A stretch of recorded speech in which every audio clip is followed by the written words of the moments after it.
AI는 감정을 가질 수 있냐 이런 질문으로부터 시작해서 반대로 인간의 감정은 무엇이냐. 저는 남양주 다산에서 같이 산책 서점을 운영하고 있고 주중에는 주일에는 동행하는 교회로 예배에 섬기고 있는 황인성 목사입니다. 반갑습니다.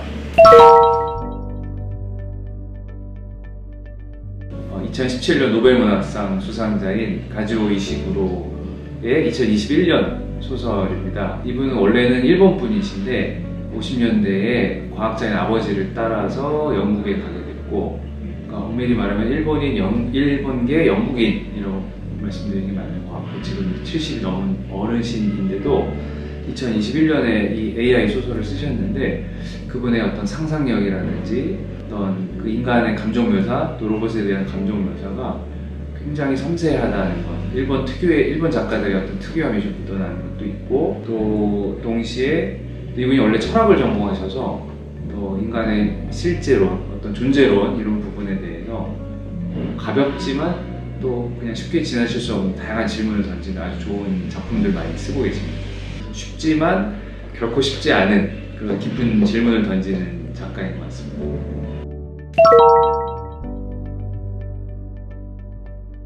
제가 소개하고 싶은 책은 클라라와 태양이라는 책인데요. 이 책은 기본적으로 AI 로봇과 인간의 이야기이고요.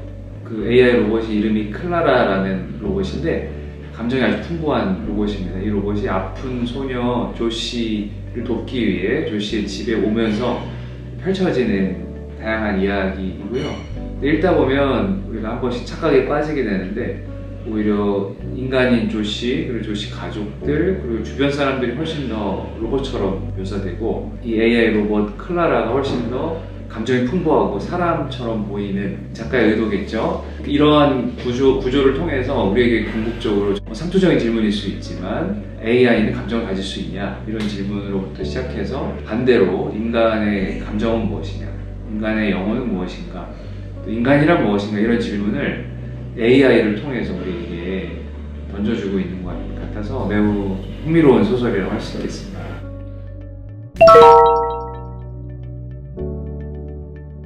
아무래도 우리가 요즘에 AI를 많이 다루고 또 AI 로봇 이야기가 나올 때 항상 빠지지 않는 질문, 흔할 수 있지만 우리가 피해갈 수 없는 질문은 AI가 과연 감정을 가지고 있느냐, 이제 이런 질문을 던질 수 있다고 생각하는데요. 이 소설에서도 소설가가 의도적으로 이 클라라가 굉장히 감정이 많은 로봇처럼 묘사를 해서 독자들에게 좀 착각을 일으키고 또 혼란을 일으키게 하는데, 그것이 이제 작가의 의도라고 생각이 들고, 읽으면서 저의 생각이 다르실 수 있지만 제 개인적인 생각은 AI는 그 어떤 사람보다도 감정의 언어를 가장 잘 사용할 수 있는 존재라는 건 확실한 것 같아요. 왜냐하면 많은 데이터 중에서 인간의 문학 작품을 포함해서 다양한 감정의 언어를 쓰는 건 확실한 것 같고요.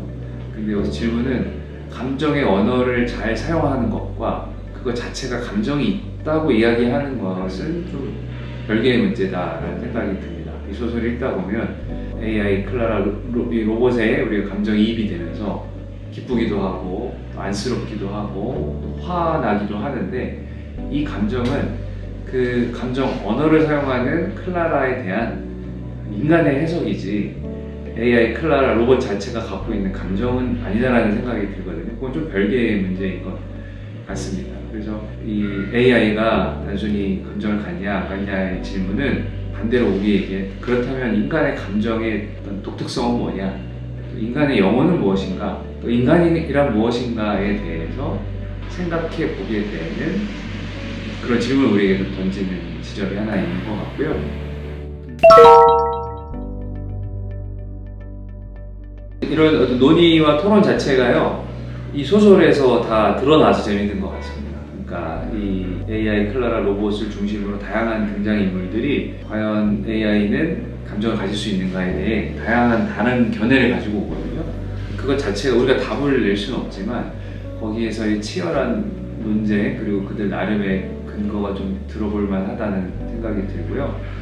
이야기하신 대로 인간의 감정이라는 것이 우리는 되게 복잡하고 고체한적이라고 생각하지만 지금의 어떤 과학 또 아니면 기계론적으로 봤을 때는 생각보다 인간이 감정 반응을 일으키고 또 감정을 갖는다는 것이 경우의 수라든지 그런 기저를 따져보면은 그렇게 많은 변화의 수가 보이지 않는 것처럼 보이고, 과학자 입장에서는 이게 확률적으로 다양한 가능성이 있다면 그 로봇이 그것을 흉내내고 이 소수의 표현에 방 속에 방을 계속해서 분석해서 표현해내면 그게 감정이지 않냐 라고 이야기하고 있거든요.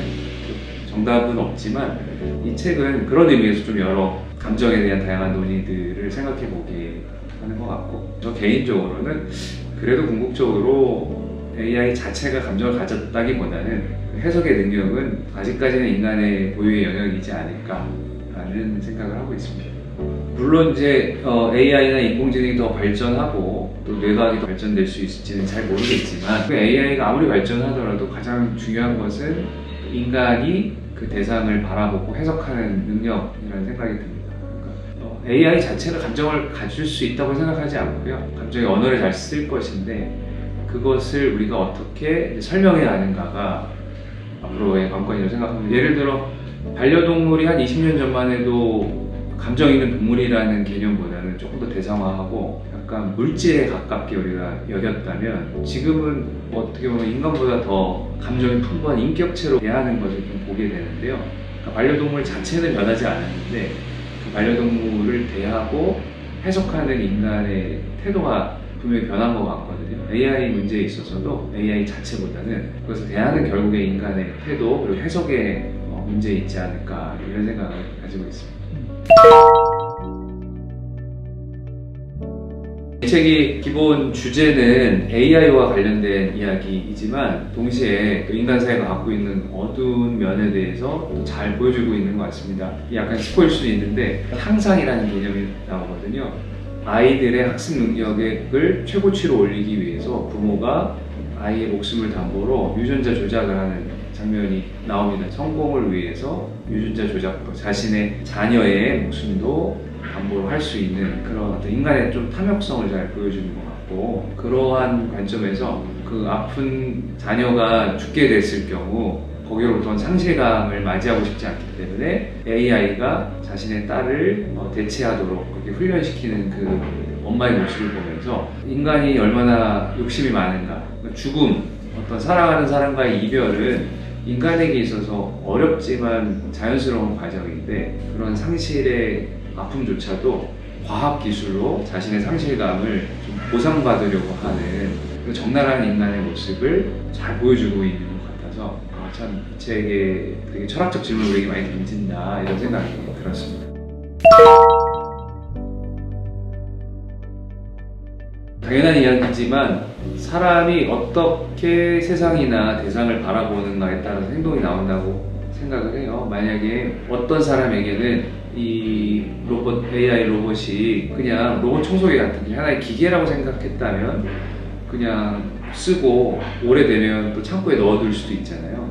근데 이 소설 자체는 우리가 읽다 보면 AI 클라라를 거의 나의 친구처럼 여기기 때문에 이 AI 클라라가 버려지는 그 장면에 갔을 때 동일하게 분노를 느끼게 됩니다. 근데 그거는 사실 생각해보면 그 대상에 대해서 우리가 어떻게 생각하고 해석하느냐에 따라 좀 차이가 있다고 생각해요. 근데 현대 사회에 대한 좀 어떤 질문이고 도전이라는 생각이 드는데, 우리는 단순히 물질뿐만 아니라 인간조차도 인간으로 대하지 않고 인간을 물질화하고 대상화하는 그러한 좀 끔찍한 폭력을 저지르고 있는 것 같아요. 근데 그것을 비유적으로 이 소설은 우리에게 로봇을 통해서 보여주고 있는 것 같습니다.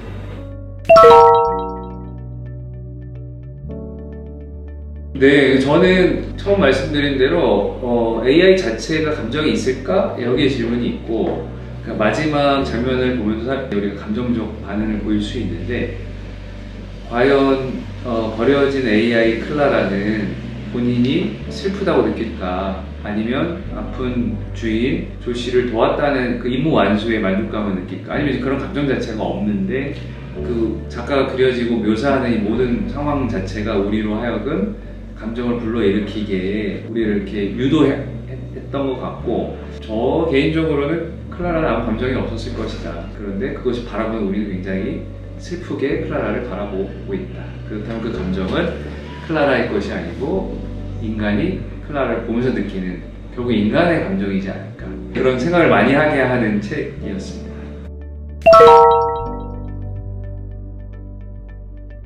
저는 되게 중요한 질문이라고 생각하고요. 특히 이 신학적으로 굉장히 중요한 그 포인트라고 생각하는데, 왜냐하면 우리가 자칫 신앙이라고 이야기하는 많은 부분이 어쩌면 우리가 AI 클라라를 보면서 감정을 느끼듯이 더 초월적이고 우리의 이성과 모든 걸 뛰어넘는 하나님이신데, 그 본질이신 하나님을 그대로 우리가 경험하고 하나님의 은혜를 구하기보다는 내 감정으로 하나님을 재단할 수 있겠다, 내 감정의 집 안에 하나님을 가둬버리는 오류를 발견할 수 있겠다는 생각이 들었습니다. 우리의 기도 생활에 있어서도 자칫 잘못하면 그 초월적 하나님, 크신 하나님 자체로서의 존재로서 우리가 감사하고 고백하는 게 아니고 내 감정으로 해석해서 하나님을 내 마음대로, 하나님의 감정을 내가 판단해버리는 이런 오류, 그리고 그것이 마치 정말 신앙이고 기독교인 것처럼 착각할 수 있겠다. 아론의 금송아지처럼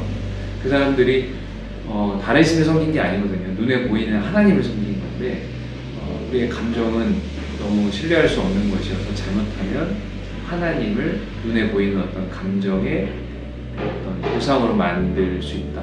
그걸 좀 경계해야겠다. 오히려 이 책을 읽으면서 우리의 신앙도 좀 돌아보게 되는 계기가 되었던 것 같습니다.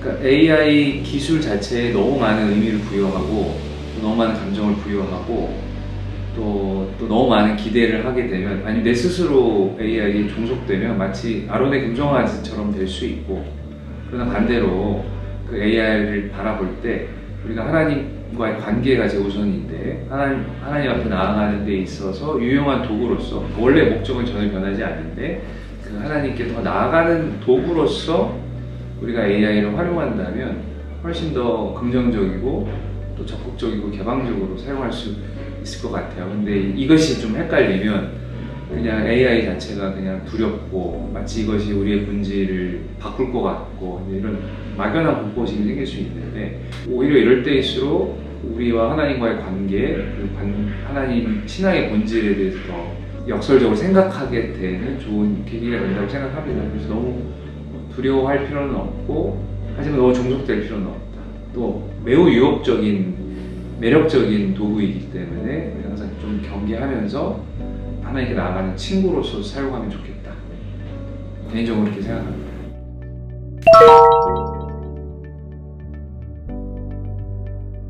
과학기술이 발전하는 것에 대해서 저희가 막연한 불안감을 가질 수 있는 것 같은데, 이러한 시대일수록 오히려 우리의 본질에 대한 질문, 또 고민을 하는 시대인 것 같습니다.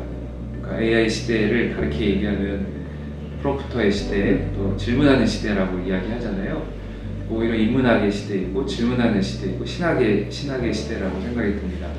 우리가 그리스도인이라고, 내가 그리스도를 따르는 사람이라고 고백하는 사람들이라면 가만히 있는 것이 아니라 계속해서 생각하고 고민하고 때로는 의심하면서 이 질문하는 자세, 이 과정 자체가 신앙인의 한 모습이라고 생각들고요. 특히 이 AI 주제에 있어서는 피해가는 주제가 아니라 그냥 뭐 하나님의 은혜로 다 되겠지 이렇게 이야기하면서 회피하지 않고 최대한 많이 또 치열하게 고민하고, 그렇다면 여기서 하나님의 은혜는 무엇이고 우리의 인간의 모습은 무엇인지를 좀 질문하면 좋겠습니다. 질문하는 것을 끊이지 않았으면 좋겠다. 인터뷰 많이 시청해 주십시오. 아주 좋은 프로그램인 것 같습니다. 네. 감사합니다.